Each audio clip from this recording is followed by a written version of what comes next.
Sementara kamar yang itu adalah kamar paling pojok. Jadi posisi kamarnya kayak gini. Pada malam hari itu Arif baru pulang dari kampus. Malam itu hujan turun deras hingga bajunya basah kuyup. Ketika ia masuk ke kamar, ia mendengar ada suara wanita yang sedang nangis dari kamar TKP tersebut. Arif penasaran, ia hampiri tuh kamar itu. Dan ketika ia samperin, ia ngintip tuh di jendela. Ternyata Arif melihat ada sosok wanita rambutnya panjang banget. Dari yang nunduk ke bawah langsung menatap ke atas gitu. Menatap wajahnya Arif. Arif langsung lari ke kamarnya dan menutup pintu kamarnya.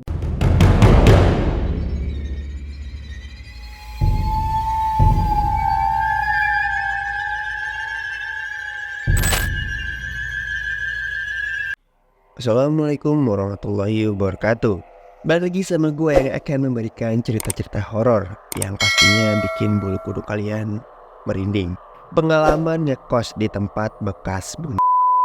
Kejadian ini dialami oleh Mas Uki, yang dimana saat itu ia masih menjadi mahasiswa kos di tempat yang dimana ini bekas bunuh.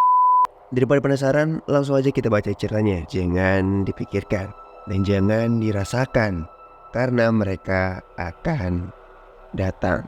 Pasangan seperti kalian dan nikmatilah cerita ini. Pada saat itu, ada kejadian diri di kosan yang saya tempati dengan cara menelan cairan obat nyamuk. Ia bunuh hingga jasadnya baru ketahuan ketika 5 hari setelahnya. Karena bau busuk yang terus menyengat, akhirnya warga-warga mendobrak pintu kosannya. Ya, korban itu adalah wanita yang berusia 21 tahun. Setelah ditelusuri, katanya wanita ini mengakhiri hidupnya karena korban asmara. Setelah kejadian itu, penghuni kos sering mendapatkan teror dari korban itu.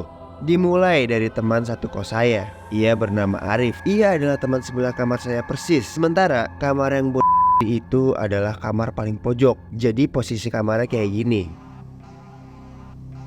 Pada malam hari itu Arif baru pulang dari kampus. Malam itu hujan turun deras hingga bajunya basah kuyup.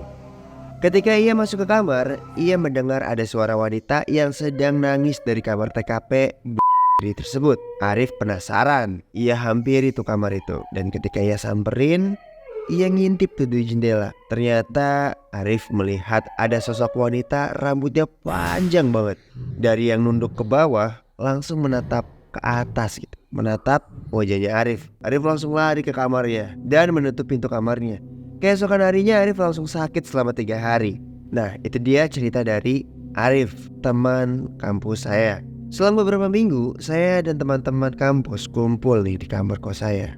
Karena ada tugas kelompok dari kampus yang harus dikerjain untuk diselesaikan besok. Itu tiba-tiba suasana jadi hening ketika ada suara perempuan yang meminta tolong dari kamar pojok. Padahal kita semua lagi ngobrol dan bercanda pada malam itu. Kurang lebih jam menunjukkan jam 1 malam. Irfan, teman saya yang gak takut sama yang namanya hal-hal mistis, ia mencoba nyari tuh sumber suara itu. Dia keluar kamar. Ketika ia berjalan pelan-pelan ke arah kamar pojok TKP bunuh, tiba-tiba ada suara benda asing yang jatuh dari atas. Suaranya keras banget.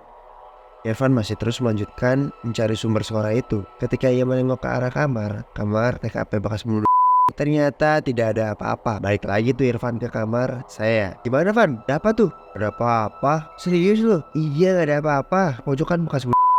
Ah lu mah masih aja percaya sama begituan. Hingga jam 3 pagi anak-anak kampus pun pulang ke rumah. Pada malam itu saya merasa ada yang aneh. Gorden kamar di pojok kayak ada gerak-gerak. Saya nggak gubris tuh. Saya langsung tutup pintu kamar. Saya langsung tidur. Pas mau memejamkan mata, ternyata ada suara orang berjalan pelan-pelan dan berhenti di depan kamar saya. Saya terus berdoa minta perlindungan sama Allah. Harusnya kalau orang normal, ia berjalan nih ke kamar saya dan dia berjalan lagi untuk keluar gitu. Tapi ini enggak. Ketika ia berjalan dan tak beranjak lagi dari kamar saya, suaranya habis di depan pintu saya. Semakin lama penghuni kos semakin berkurang. Setiap bulannya penghuni kos banyak yang keluar karena banyak yang digangguin oleh wanita itu. Ini adalah pengalaman tukang nasi goreng langganan anak-anak kos. Jadi ada anak gadis yang keluar dari kosan yang saya tempatin nih. Dia keluar pakai baju putih panjang, mukanya sangat pucat. Terus mukanya nunduk ke bawah. Anak gadis itu memesan nasi goreng dengan wajah yang sangat lesu dan memberikan uang lembaran 50 ribuan. Ketika nasi sedang dimasak, pas abang-abang nasi goreng itu mau mengembalikan uang kembaliannya dan nasinya, wanita itu sudah hilang. Kejadian ini terjadi kisaran jam 1 malam. Yang lebih lucunya lagi, ketika abang nasi goreng itu sudah pulang, uang itu menjadi daun. Hingga bulan ketiga, saya masih bertahan di tempat kos itu sendirian. Benar-benar sendiri. Ini benar-benar seram. Kenapa saya masih belum mau pindah? Karena saya belum punya budget lebih untuk nyari kontrakan lain ataupun kosan lain. Pengalaman baru ini adalah pengalaman terakhir saya ketika saya masih di sana. Pada malam itu saya sedang sakit panas. Badan saya sangat meriang. Sekujur badan saya terasa dingin. Saya selimutan sambil memeluk guling. Lampu saya matiin. Perasaan yang saya peluk ini adalah guling. Tapi kok rasanya dingin sekali. Seperti samar-samar tuh, kayak saya seperti memeluk sebuah wanita atau orang. Pas ketika saya mau coba membuka mata, ternyata itu hanya perasaan saya saja. Saya mencoba terus memejamkan mata tapi nggak bisa. Namun dari pojok-pojok kamar saya merasa ada yang memerhatikan saya. Malam itu sunyi banget. Hanya ada suara detak jam. Ketika saya perhatiin kok kayak ada suara wanita merintih gitu. Semakin lama suaranya semakin dekat.